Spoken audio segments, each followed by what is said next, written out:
For this presentation, we're going to talk about Chapter 5. This chapter will focus on creating an inclusive environment for all students and avoiding the unnecessary segregation of English learners in the classroom.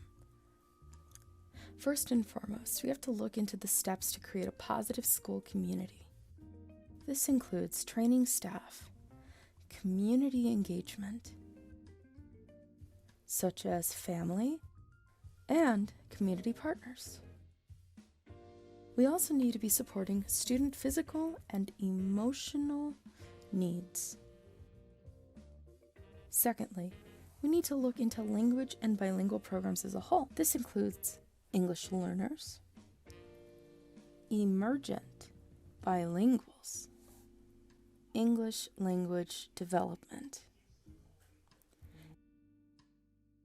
English language learners, and dual enrollment.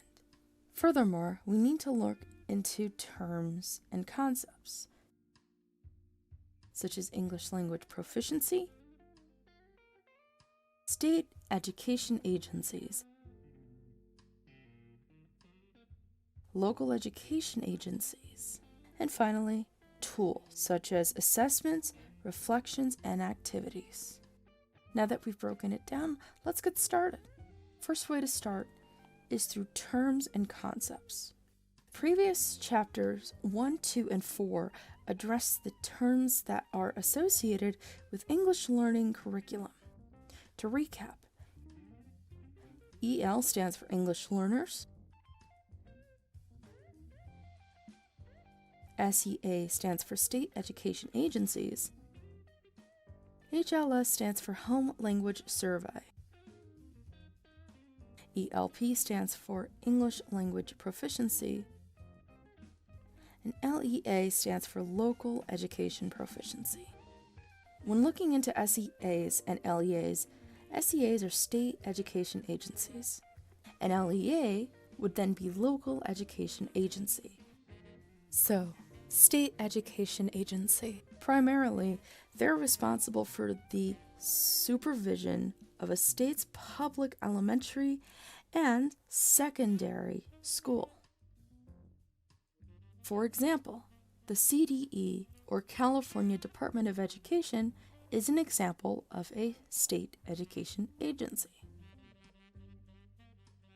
On the other hand, local education agencies, they perform a service function for public elementary or secondary schools.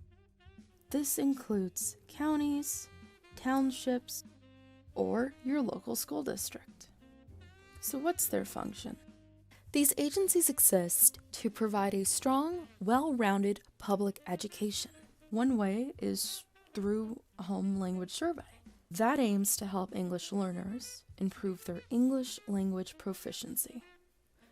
So now that we've recapped some of the concepts from the previous chapters, we need to ask ourselves, how are schools helping English language learners?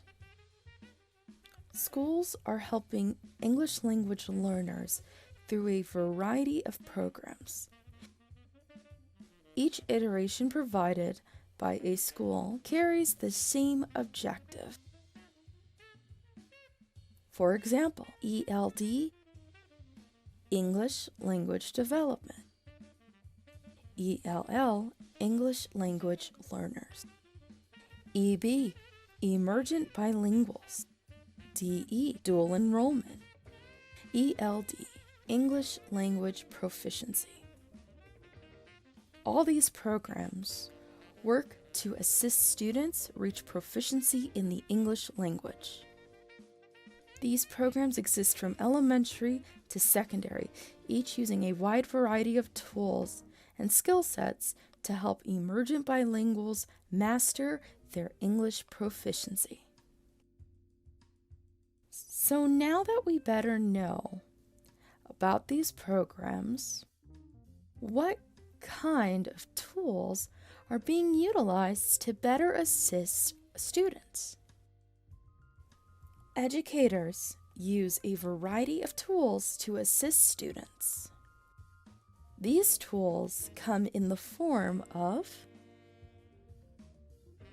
assessments, activities, lecture, reflection, language, strategies, and much more. So the purpose behind assignments having such a large variety of strategies and approaches is to help all sorts of students, to make use of every student's talent, stronghold, weaknesses, and to build upon it. Some methods of teaching could include lectures, self-discovery, and graphic organizers. Through writing, all students are practicing English proficiency writing skills. Other methods can include map quests. This ties back into English learners. By seeing things, they can associate what they see with words they already know to new words they are learning. Other assignments can include quick writes and reflections. Through observing and reflecting, students are able to bring to the table their past experiences and share with others. Through reading, students are practicing their reading skills. And finally, the more traditional assessments, quizzes, and exams. These skills are not just usable in one class, but in all their classes, and the goal is to get these students to master and hone these skills to be able to use in the real world. Students are working on a hands-on experience that benefits them both academically and individually. This also goes on to boost their self-esteem and create more willingness to engage in the classroom. After looking into the different tools that are used to better serve students, now explore the key that connects everything together. That's a community. This can include communication, culture, parents, community leaders, and recreation. So let's break down a community further. Communication is key to understanding, and this form of communication can include a simple message through email, Discord, Slack, phone calls, Google Meets, Zoom, and any other form of communication between yourself, the students, and most importantly, the parents. And this communication is ongoing. It's back and forth, whether it be progress or notifications, clarifications, announcements, concerns, or even clarifying something that a student may still be pondering after class. Communications can be conducted through office hours, a specific time designated for students to be encouraged to enter the room to communicate with you about their concerns about their work, their progress, or if they need help. Parents play a key role into community. Between communication, it's important to keep contact with the parents because it's a collaboration. Both the parents and the teachers are working with the student through an ongoing collaboration. Everyone is working with the student both at home and in the classroom and challenging the student to utilize different skill sets. Through constant communication, adjustments and changes can be made to better help the student succeed in school. Part of creating community in the classroom relies on culture. Even as an educator, we're never done learning, and part of our learning comes from our students.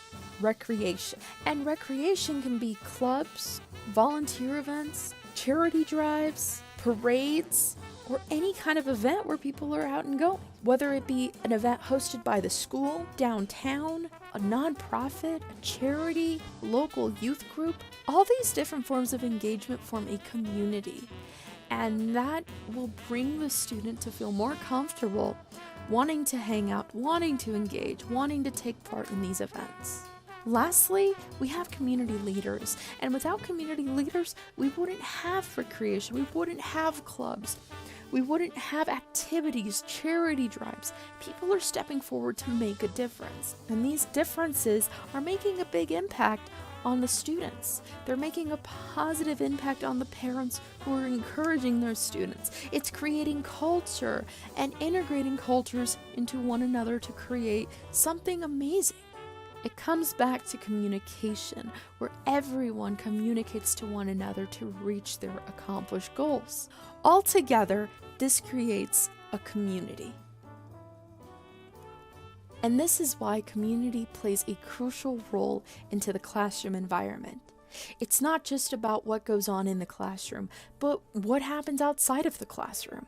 And if a student isn't feeling comfortable, we need to take a step and address it and figure out how we can make them feel more welcomed, more inclusive, and more willing and wanting to be there. Thank you very much for listening.